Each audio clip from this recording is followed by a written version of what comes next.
તો મિત્રો આજના આ વિડીયોની અંદર આપણે કપાસ માર્કેટના કયા સુધારો થવાની શક્યતાઓ દેખાય છે કે નહીં, હાલ કપાસના બંને વાયદાની સ્થિતિ કેવી છે, સાથે જ હવે ચૂંટણી પછી શું કપાસના ભાવ વધશે કે નહીં તે બધી માહિતી આ વિડીયોની અંદર વિગતવાર મેળવવાના છીએ। તો વિડીયોમાં બન્યા રહેજો ને ખાસ કરી દરરોજના તાજા સમાચાર કે બજાર ભાવ માટે અમારી આ ચેનલને સબસ્ક્રાઇબ કરી નાખજો। ફેબ્રુઆરી મહિનામાં કપાસની થોડીક તેજીનો રંગ બતાવ્યો હતો, પરંતુ તેજીનો રંગ લાંબો સમય ઘૂંટાવ્યા બાદ પણ ઓસરી જવામાં વાર નથી લાગી।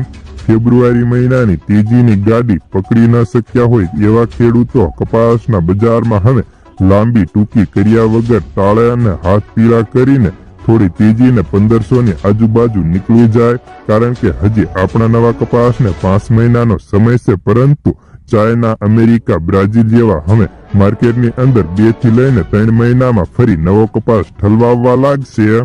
જો કે વાયદાની વાત કરીએ તો આ સિઝન દરમિયાન ન્યુયોર્ક કોટન વાયદો 28 ફેબ્રુઆરીના દિવસે 107.25 સેન્ટની સપાટીએ પહોંચ્યો હતો। તે 6 મે સોમવારે ઘટીને 74 સેન્ટે હતો, પરંતુ આજે ફરી બુધવારે 8 મે દરમિયાન વાયદો 78 સેન્ટે પહોંચ્યો હતો। તે ઉપરાંત MCX ની વાત કરીએ તો MCX વાયદો 65,000 થયો હતો, પરંતુ તે અત્યારે ઘટી 57-58,000 ની નજીક બોલાય છે। જો મિત્રો કપાસ બજારની વાત કરીએ તો કપાસ બજારમાં 302 લાખ ગાંસડીનો કપાસ બજારમાં આવી ગયો હતો। હવે ખેડૂતોના ઘરમાં લાંબો કપાસ બચ્યો હોય તેવું લાગતું નથી। તે ઉપરાંત હવે કપાસના બજારની વાત કરીએ તો કપાસ બજારમાં હજે મણે 50 થી 100 ની તેજી થઈ શકે, પરંતુ તેથી મોટી તેજીની ધારણાઓ હાલ કોઈ દેખાતી નથી। તે ઉપરાંત અત્યારે કપાસના ભાવ તેની ક્વોલિટી મુજબ 1300 થી લઈને ખેડૂતોને 1550 સુધી માર્કેટયાર્ડમાં ઓફર થતા હોય છે, તો ગામડે બેઠા 1400 થી 1510-20 સુધી ઓફર થતા હતા। જ્યારે હવે ચૂંટણીની અસર કપાસ બજારમાં થાય કે ન થાય તે પણ જોવાનું છે, તો મિત્રો હવે ચૂંટણીની અસર કપાસ બજારમાં થાય તેવી ધારણાઓ હોતી નથી।